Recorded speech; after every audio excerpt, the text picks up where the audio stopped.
Hey, look, I didn't want to say anything, but these guys are really starting to piss me off.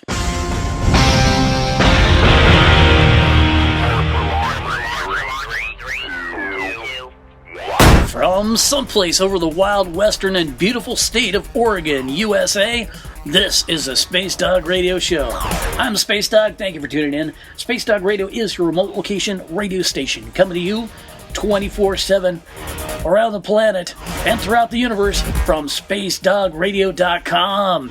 You can also find us on YouTube, Facebook, and Twitter.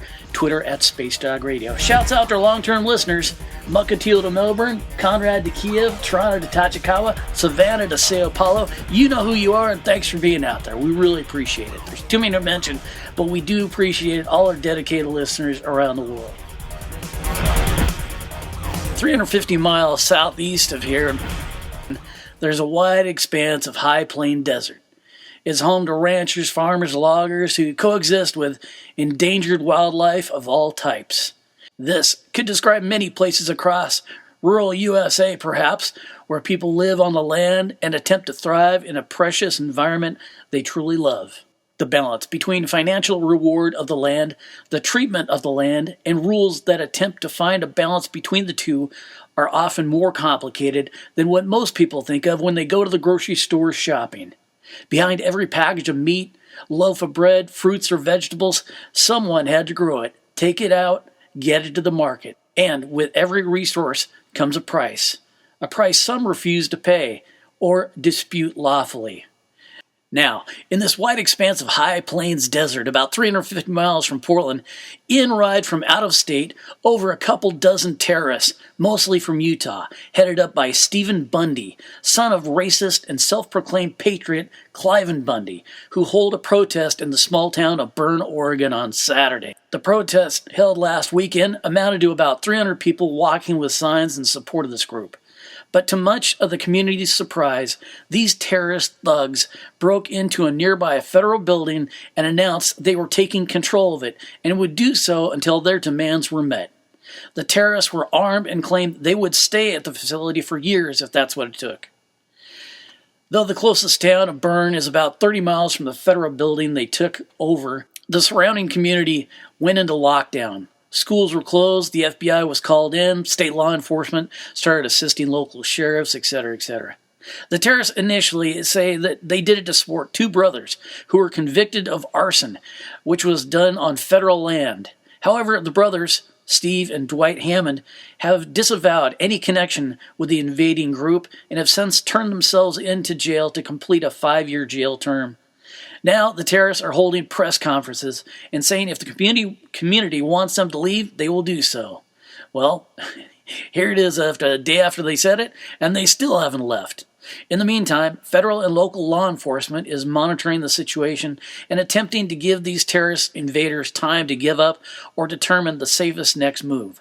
Obviously, no one wants to see another Ruby Ridge or Waco incident where occupiers were killed.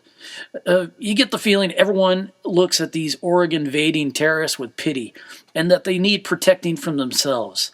Another aspect of the story is the land they invaded holds some of the most important wildlife in America at risk. So here are the questions at hand. Number one, why invade a peaceful place in Oregon, quote, to protect it and take back our land from the federal government, end of quote.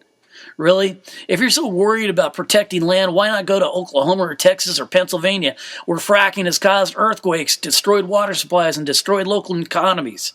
Number two, if the leader, Stephen Bundy, is so against, quote, federal control, end of quote, why is it he took out a $153,000 loan from the Small Business Administration? I suppose the federal government was a different one than he is standing up to now, huh? Number three, if they're so worried about federal oversight, why do you have to terrorize a community which includes not allowing schools to open out of fear you caused? In other words, you are destroying the very cause of patriotic, quote, life, liberty, and happiness, end of quote, for children, right? Number four, who's going to pay for all the damage, law enforcement, lost wages in the community, and government resources to resolve your issues? Those would be the federal and state taxes payers. you fucking morons. Number 5, do you really think you're going to walk away from that small compound of tractor huts in a federal building having been broken into without being tried for treason? If so, you're fucking wrong. The realistic solution? People who have issues with land, lifestyles, and governments need to go about it in the same way we all do. Legally, peacefully, with sanity. We're not a country of thugs and terrorists like these people. We're a country of common sense and law-abiding people, for the most part. We have seen peaceful triumphs against federal and corporate injustice by fighting them in a peaceful, legal manner. And there is no reason this group in Oregon now, or any other so-called, quote, patriots, end of quote, should not do the same. I'd like to remind these terrorist thugs of what the definition of, quote, patriot, end of quote, is.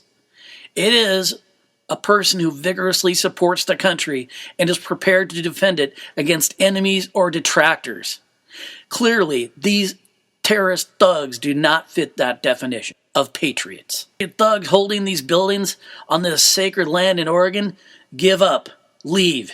You're not wanted here. Do it now. Do you have any questions or comments about this? If so, I'd like to hear from you.